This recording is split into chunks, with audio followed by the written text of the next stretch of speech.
Hello student. जैसा कि कल हमने बताया था, कल हमने ट्रिग्नोमेट्री में इंपॉर्टेंट क्वेश्चन पढ़ाए थे। आज हम आपको जो क्वेश्चन करवाने वाले हैं वो उसी से रिलेटेड कुछ है। आपका जो एक आता है क्या, अवनमन और उन्नयन को।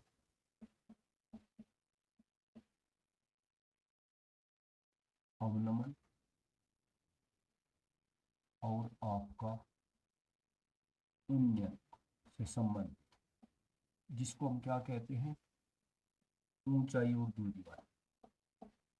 ऊंचाई और दूरी वाला, इससे रिलेटेड क्वेश्चन करते हैं। अब इससे रिलेटेड क्वेश्चन में है क्या कि हम कहीं भी बैठे हैं, जैसे कि हम, ये पेड़ है, पेड़ पर कोई पक्षी बैठा है और इस पेड़ से कुछ डिस्टेंस पे कोई व्यक्ति बैठा है। पेड़ है, या कोई आप मीनार ले लो, पेड़ ले लो, जैसा भी कोई खंबा ले लो, कुछ भी डिस्टेंस, उससे कुछ ही डिस्टेंस पर कोई व्यक्ति बैठता है। या तो वो व्यक्ति नीचे से ऊपर देखता है, कोई व्यक्ति नीचे से ऊपर देखता है, तो उसको तो कहते हैं हम उन्नयन। उन्नयन को। अगर ये पक्षी है, ये नीचे देखता है, इसको कहते हैं हम कि अवनमन को। ये होता है क्या हमारा, अवनमन कोण। यानी कि ऊपर से नीचे देखने पर जो कोण बनता है उसको अवनमन, और जो नीचे से ऊपर देखने पर बनता है वो कौन सा कोण होता है, उन्नयन कोण। बड़ी सिंपल सी बात है। अब इन्हीं के बेस पे हमारे जो एग्जाम आते हैं कुछ क्वेश्चन आते हैं, हमारा 2-3 नंबर का क्वेश्चन मिल जाता है इसमें। लेकिन कोई ऐसी बात नहीं है। जैसे कि मैं आपको कुछ क्वेश्चन लेके चलता हूँ आपके, कि कैसे कैसे क्वेश्चन आ जाते हैं। मान के चलो, क्योंकि इसमें थोड़ा सा डायग्राम पर ध्यान देना पड़ेगा, तो डायग्राम हम अच्छे से बना पाए तो वो क्वेश्चन भी हमारा अच्छे से सॉल्व हो जाए। क्वेश्चन कैसा है, एक पेड़ है, ये पेड़ है हमारे पास। ये पेड़ किसी आंधी में बीच में से क्रैक हो गया, बीच में से टूट गया। अब ये टूटेगा तो इसका ऊपर हिस्सा कहाँ लगेगा, जमीन पर। मान के चलो जमीन पर लगने पर वो जमीन से कितने डिग्री का एंगल है, 30 डिग्री का एंगल बनाता है। और जहां से वो टूटा उसकी हाइट यहाँ पर कितनी है, करीब करीब 3 मीटर है। 3 मीटर है। तो कह वो पूछ लेता है कि उस पूरे पेड़ की ऊंचाई बताइए। वो पेड़ कितना ऊंचा था। या वो पूछ सकता है कि वो पेड़ उसके जहाँ से टूटा वहां से जमीन से कितनी दूर पर वो 30 डिग्री का एंगल बना। तो दो क्वेश्चन यहाँ पर इसी तरह का, तो मैं दोनों है। अब हम इसको नाम दे लेते हैं, कोई ए, बी और सी, और ये ऊपर हो गया आपका डी। अब हमारे पास एक ट्रायंगल तैयार हो। अब सोच के देखो, हमारे पास ये एंगल है, इसको अब क्या कहते हैं, लंब, हाइट।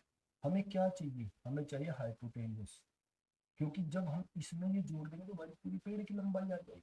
तो ये क्या है हमारा हाइपोटेन्यूज, यानी कि कर्ण।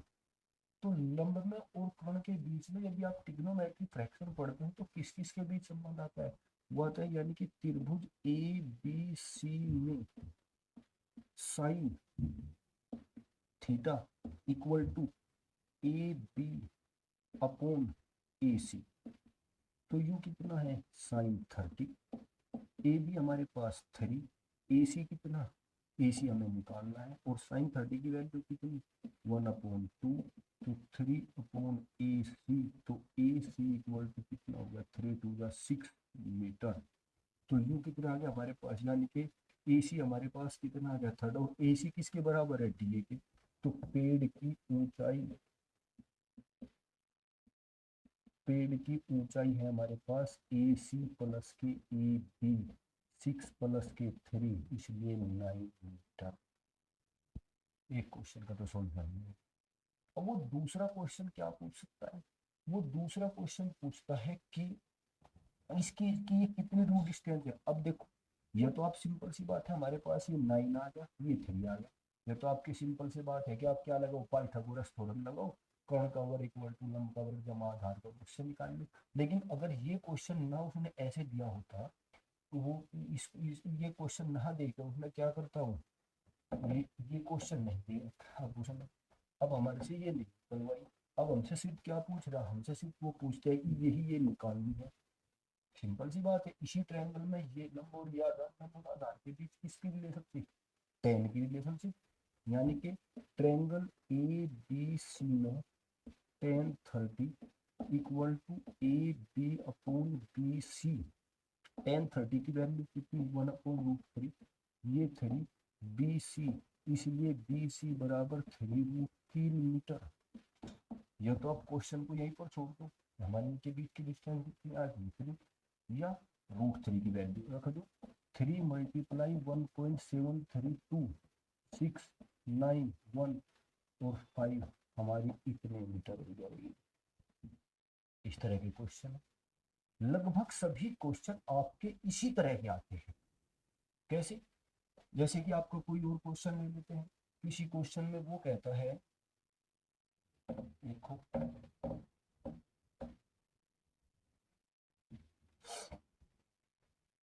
एक व्यक्ति ने अपने कुछ दूरी पर कोई मीनार है, इस ये व्यक्ति यहाँ पर इस पॉइंट पर है, इस व्यक्ति से कुछ दूरी पर ये मीनार है, हमको उस की दूरी नहीं पता वो कितनी दूरी पर है। वो देखता है कि उसका जो एंगल है वो कितना है, वो 45 डिग्री, 45 डिग्री का एंगल वो होगा। अब धीरे धीरे वो दीवार की ओर, उसकी मीनार की ओर को चलता है और देखता है कि अब कुछ दूरी पर जाने के बाद उसका एंगल 30 डिग्री है। यानी कि उसने यहाँ से यहाँ तक की करीब 10 मीटर की डिस्टेंस कवर की, और 10 मीटर की डिस्टेंस कवर करने के बाद क्या होगा, उसका एंगल वहीं पर उसकी मीनार की चोटी पर कितना हो गया, वो 30 डिग्री का। तो हमसे क्या पूछता है वो, हमसे पूछता है एक तो यह हाइट, मीनार की ऊंचाई कितनी है, और जहाँ से चला था वहां से मीनार के पैर तक के बीच की दूरी, ये एक्स। हमसे दो चीज पूछता है, हम चीज ये हमको निकालनी है, ये कैसे निकालनी है। अब आप ये देखो, इसमें दो ट्रायंगल, कोई सा भी ट्रायंगल आप पहले ले लो, लेकिन हम शुरू करते हैं इस साइड से ट्रायंगल से। अब हमको ये निकालनी और ये भी, हमारे पास दोनों के दोनों क्या है, खत्म। हम तो इस तरफ को कर नहीं सकते। अच्छा, एक चीज और, एक थोड़ी सी गलती क्या होती है, अब यहाँ पर थोड़ी सी देखो, क्वेश्चन उल्टा भी हो सकता है। आप सोचो इधर कौन छोटा बनेगा, इधर कौन क्या होगा, बड़ा बनेगा, लेकिन ऐसा नहीं होता। इस तरफ को चलते चले जाएंगे, कौन बड़ा होता चले जाएगा, क्योंकि 30 45 60 90 तभी होगा। तो ये क्या है, हमने उलट लिए, ये 30 का और ये 45 का। डायग्राम बनाते वक्त ये भी ध्यान रखना है आपको, अगर इस तरह से क्वेश्चन होगा तो वो गलत हो सकता है, कि क्योंकि ये आपको पता है ये बिल्कुल सीधा है, ये कितने डिग्री का है, 90, तो 90 से पहले 45 आएगा या 30 आएगा, क्योंकि 45 यहाँ नहीं बनेगा, फिर 30 के और 90 के बीच में 45 बनेगा। ठीक है, तो हम लेते हैं अपने ट्रायंगल ABC में, हमें इसी और इनके बीच में जो रिलेशनशिप है, यानी कि tan theta equal to AB/BC, और टेन थीटा कितना है 45, और ये कितनी है h, ये हमें BC का नहीं पता, ये HBC, इसलिए BC बराबर 1 मीटर, वो सॉरी BC बराबर h मीटर, जो भी हमारे पास h आ मीटर में सेंटीमीटर में जो भी होगा आप लिख लेना, अगर सेंटीमीटर में सेंटीमीटर में, मीटर है तो मीटर उसमें खोलिए। अब हमारे पास फर्स्ट इक्वेशन मार्क, अब आप चलो ट्रायंगल ABD, इसके और इसके बीच वही टेन कितना theta equal to AB/BD, tan theta 30 equal to AB, हमारे पास चलो h है, लेकिन BD की जगह में क्या है, CD प्लस के BC, टेन 30 की वैल्यू 1/√3 h CD द, और BC हमने यहाँ से क्या निकाल दिया, h हो गया हमारे पास। अब क्रॉस मल्टीप्लाई कर दिए, टेन प्लस के h इक्वल टू √3h, तो ten equal to √3h minus के h, तो यहाँ से आ गया हमारे पास ten equal to h √3 minus 1, तो h इक्वल टू 3/√3 माइनस 1। अब आपके हिसाब से आंसर आ गया, लेकिन कभी भी आंसर को आपको यहाँ पर नहीं छोड़ना है।